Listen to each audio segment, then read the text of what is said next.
So I'm back. And what happened next is we began moving. We moved in with some friends that I had known for about 15 years. Um, my house had been foreclosed on, and we needed a place to stay. They offered to let us stay with them, and I love these people. As I said, um, I love different individuals amongst the Jehovah's Witnesses. It's the organization that bothers me. But at that time, I had already begun to question. I'd been questioning since my reproof, as I had said, and slowly things just kind of fall into place as far as questioning things. And, basically, the Watchtower organization is an organization that rules on fear. Being a Jehovah's Witness, it's predicated on the fact that you have fear, that you're afraid of so many things as one of Jehovah's Witnesses. And depending on what kind of Jehovah's Witness you are, you're afraid of different things. Those that are just studying or just coming into the truth, just getting baptized, those people are afraid of death. That's how it starts. That's how they get you. You're afraid of losing your privilege of everlasting life. You're afraid of dying and not living anymore, not having the resurrection hope. And that's how it starts out. Then, as you go forward as one of Jehovah's Witnesses, after you've been baptized for a while, it becomes that you're afraid of losing your friends in the witnesses, losing their respect. You're afraid of doing something wrong that they're going to disagree with and maybe not even talk to you anymore because now you're bad association. You're afraid of becoming bad association. As one of Jehovah's Witnesses, you have to act a certain way and believe certain things and not talk about certain things.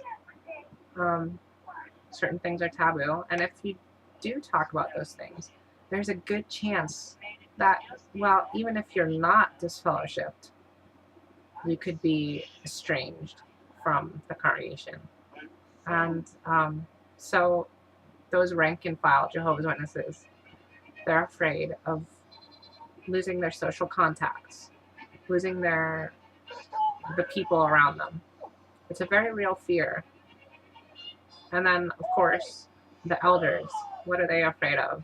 The pioneers, they're afraid of losing their titles. They're afraid of feeling important. Because you realize after a while, being as one of Jehovah's Witnesses, it's depressing. There's really nothing to it. It's a life of slavery where you have to go and waste all your extra time going out in service and going to meetings. I mean, if you're working a 40-hour work week and then you have to go to 5 meetings and go out in service on Saturdays, if you're an upstanding Jehovah's Witness and you're not, you have that fear of losing your social contacts, that's what you're going to do. You're going to go to every meeting. 5 meetings a week and out in service on Saturdays.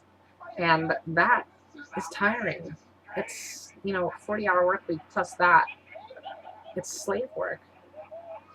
And even, just the rank and file Jehovah's Witnesses.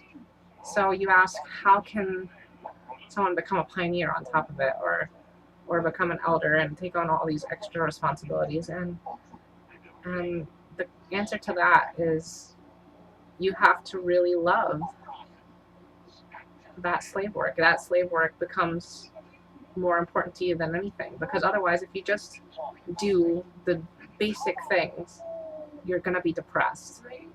It's not going to be enough. You're going to feel like you have no time to do anything or live your life, and so you make your life being one of Jehovah's Witnesses, being the best Jehovah's Witness that you can. And so elders, pioneers, ministerial servants, they're afraid of losing their position. They're afraid of stopping that work. There was a scripture that I used to hold fast to. in one of Jehovah's Witnesses, it says, um, always remain steadfast, unmovable, always having plenty to do in the work of the Lord. And I found it to be true then. You always have, when you always have plenty to do, you don't have time to think about anything else. And it's not depressing. But as soon as you have time to be left alone and think on your own, you become very depressed. It's a very depressing state to live in. And that's why pioneers, elders, and ministerial servants do what they do. And if you lose that, there's that fear, that fear of losing that.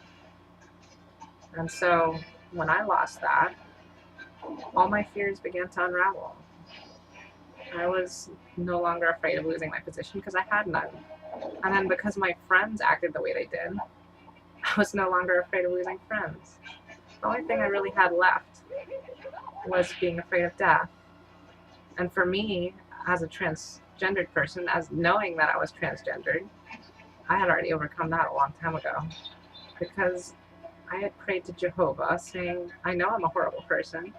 I know that I have gender dysphoria and there's nothing that can happen, nothing that I can do about it. All I can do is do what you want me to do and stay with your people, because that was so important to me, was be with your people. All I can do is stay with your people and let me be with your organization. And if I die, I die, but at least I've led a happy life, or at least what I thought was a happy life. And so I wasn't afraid. I was already not afraid of death. I had lost that a long time ago because I figured maybe I might die in Armageddon. I had come to grips with that a long time ago. And so once I had lost the friends, and I had lost the position in the organization, I was no longer afraid. And the Watchtower had no more hold on me. And going and living with my friend and his wife, who I'd known for 15 years, he was an elder, which meant I better make it to every meeting. I had to, even though I was thinking the things that I was. It was difficult. I appreciate them. Like I said, I appreciate what they did greatly. But that was tough for me. I couldn't wait to get out of there, and once I did, I never went to another meeting again. I tried to keep up pretenses for a little while because I still had my family. But as time went on, I saw that I had really lost them too. And yeah, I slowly had to come to grips with things, and that's when I started searching. I started searching with other religions and philosophies. I went to college. I started going to college then. And I just started a large search because obviously Jehovah's Witnesses did not have the answer anymore. At least not for me. I can understand maybe it does for other people. I just think the organization really needs to change a lot of its principles. But as far as me, I started looking at many different things, and maybe I'll start going into that in my next video. I hope this has been enlightening for people. Any Jehovah's Witnesses that are questioning, feel free to contact me.